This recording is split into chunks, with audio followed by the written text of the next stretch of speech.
Well, I think what you have to study with Bill is how he used rhetoric, um, how he used language to first sort of draw your attention on an issue.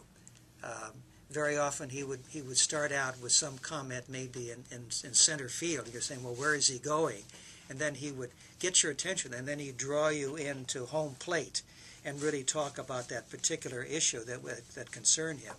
So he kept on top of, and he was always looking for that way of capturing and sustaining the public's attention. Go back to what he believed in.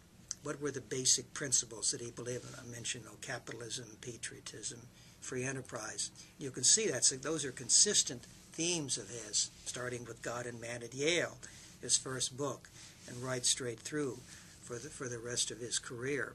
I think also, if you're going to be a political journalist, you should take a page from maybe one of his very last columns, maybe it was his last column, in which he was criticizing Clinton and Obama.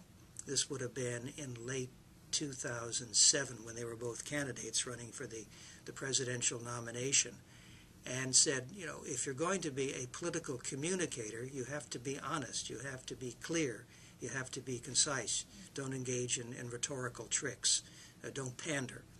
And even what I think he was doing was sort of paraphrasing George Orwell in that wonderful essay which he wrote, Politics in the English Language.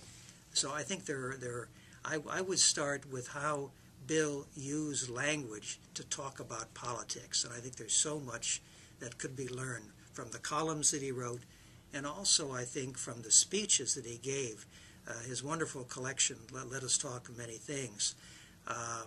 There's rich, indeed, edited by Linda Bridges.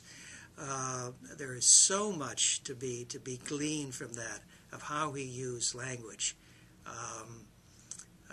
The vivid language. One thing I know, this is one of Linda's favorites, and that is the speech that he made in Carnegie Hall when